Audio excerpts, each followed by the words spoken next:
বন্ধুরে আমার, এবার মা রাসূল বলেছেন 2 বছর বাচ্চাটাকে দুধ খাওয়াবা, বকরির দুধ। মা কিন্তু বাচ্চাকে বকরির দুধ খাওয়ায় না। ওই বাচ্চা বকরির দুধ কেমন সেটাই বোঝে না, কারণ মায়ের বুকের দুধের মধ্যে, স্তনের দুধের মধ্যে বাচ্চার জন্য রোগ প্রতিরোধ ক্ষমতা এবং বাচ্চাটা বেড়ে ওঠার সব উপাদান আল্লাহ কুদরতি ভাবে লাগাইয়া দিছে। এরা মনে করে বাচ্চারে দুধ না খাওয়াইয়া ফিটার খাওয়াইছি, মনে করছে বাচ্চা গেছে, আমি ফ্রি হয়ে গেছি। 7 বছরে যখন বাচ্চাটা পা রাখবে, কয় বছর আপনি নামাজের কথা বলবেন, 10 বছরে যখন পা রাখবে নামাজের জন্য মায়ের দিবেন, বিছানাটা আলাদা করে দিবেন। বাচ্চাটাকে যখন আপনি যথাসময়ে নামাজ দিতে পারবেন, তখন আপনার বাচ্চা কোনোদিন লাইনচ্যুত হবে না। কেননা সূরা আনকাবুতের মধ্যে আল্লাহ বলেছেন, ইন্না সলাতা তানহা আনিল ফাহশাই ওয়াল মুনকার। আল্লাহু আকবার বলেন না, আর জোরে বলেন আল্লাহু আকবার। হাদিস শরীফের মধ্যে এসেছে, আমার দিকে তাকান বন্ধু, যেই বাচ্চাটার এখনো গুনাহ করার সময় হয়নি, অন্যায় অপরাধকে চিনার বোঝার সময় হয়নি, ওই বাচ্চাটা যখন আপনি নামাজে ধরিয়ে দিলেন, আল্লাহ রাসূল বলেছেন, হযরত আবু যর রাদিয়াল্লাহু তাআলা আনহু থেকে হাদিস কানা বর্ণিত, আল্লাহ রাসূল শীতের দিনে বের হলেন। শীতের দিনে বের হওয়ার পরে তিনি দেখতে পাইলেন শীতের কারণে গাছের পাতাগুলো শুষ্ক হয়ে জোরে জোরে পড়ছে। আমার নবী গাছের ডাল ধরলেন, এবার আবু যরকে একটা ডাক দিলেন। আবু যর উত্তর দিলেন, লাব্বাইকা ইয়া রাসূলুল্লাহ, আমি হাজির। এবার আমার নবীজি ডাক দিয়ে বললেন, রে আবু যর, তুমি চাইয়া দেখো শীতের কারণে শুষ্ক হয়ে গাছের পাতাগুলো কেমনি ঝরে ঝরে পড়ে। আল্লাহর বান্দা যখন আল্লাহর কুদরতি কদমে নামাজের মাধ্যমে সিজদা লাগায়া দিবে, ওই তার আমল নামা থেকে ওই শীতের দিনে গাছের পাতার মতো জীবনের গুনাহগুলো সব ঝরে পড়ে যাবে। আপনি আমি তো এটাও করতে পারলাম না, কথা বলেন না। আপনি ব্যবসাতে যদি ইনভেস্ট না করেন, ব্যবসা কি করা যাবে? ঠিক বাচ্চাটাকেও মানুষ করতে হলে আপনাকে আগে আপনার মেন্টালিটি ইনভেস্ট করতে হবে, কথা বলেন। আপনার চিন্তা চেতনাটাকে কি করতে হবে? খাটাতে হবে।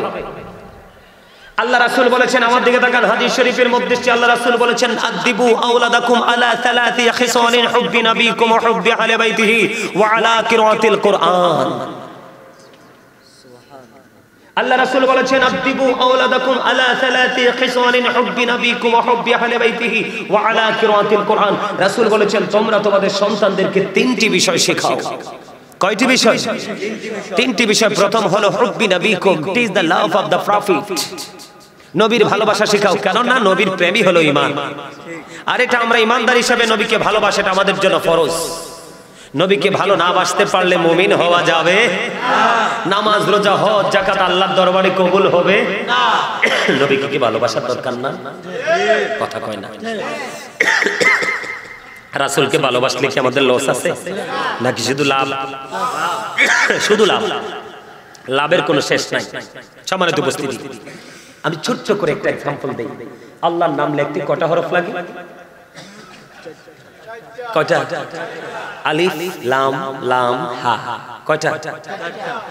নবীজির নাম লিখতে মিম হা মিম দাল। কয়টা? 4 4 কত হলো? 4 4 কত হলো? 8টা। কয়টা?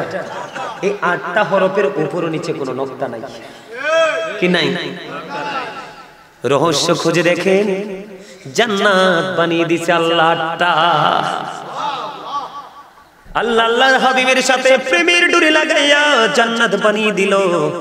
তুমি যেইভাবে পারো, যেমন করে পারো, তুমি 8টা থেকে যেই কোনো জান্নাত দখল করে নাও।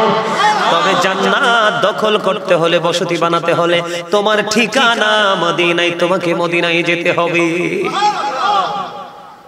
রাসূল এই জন্য আল্লাহ বলে, রাসূল বলেছেন, তোমরা তোমাদের সন্তানদেরকে নবীর ভালোবাসা শেখাও, কারণ নবীর ভালোবাসার মধ্যে আল্লাহ পাওয়ার সকল রাস্তা।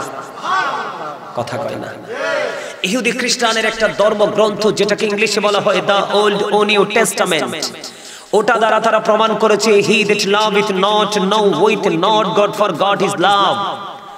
যেজন প্রেম করে না সেজন আল্লাহকে জানে না, for God is love, আল্লাহই প্রেম।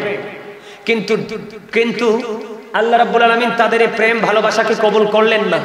আল্লাহ বলেছেন নো সে বলুন ইফ ইউ ডু লাভ আল্লাহ, যদি তোমরা আল্লাহকে ভালোবেসে থাকো, ফলো মি মুহাম্মদ সাল্লাল্লাহু আলাইহি ওয়াসাল্লাম, মুহাম্মদ সাল্লাল্লাহু আলাইহি সাল্লামের অনুগত হয়ে যাও, আল্লাহ উইল লাভ ইউ, আল্লাহ তোমাদেরকে ভালোবাসবে, এন্ড ফরগিভ ইউর সিনস, আল্লাহ জীবনের গুনাহ maaf করে দিবে। এখন এটা কি শুধু ইংলিশে বলেছেন? আল্লাহ বলেছেন, আল্লাহ বলেছেন কুল ইন কুনতুম তুহিব্বুনাল্লাহ ফাত্তাবিউনি ইউহিব্বুকুমুল্লাহু ওয়া ইয়াগফির লাকুম যুনুবাকুম আল্লাহু গফুরুর রহিম।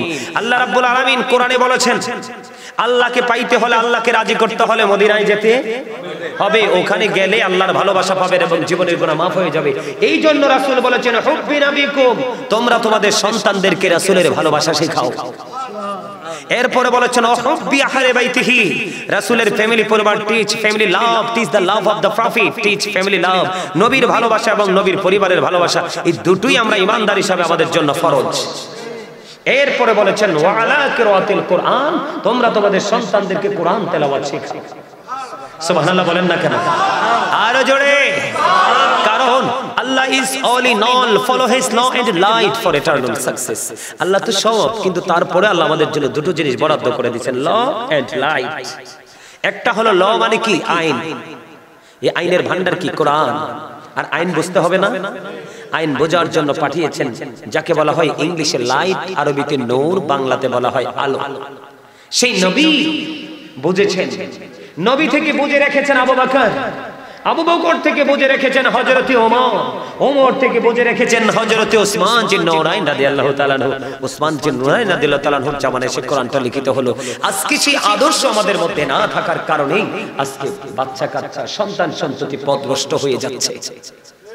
কথা বলেন না কেন? তাহলে আপনাদের করণীয় কি?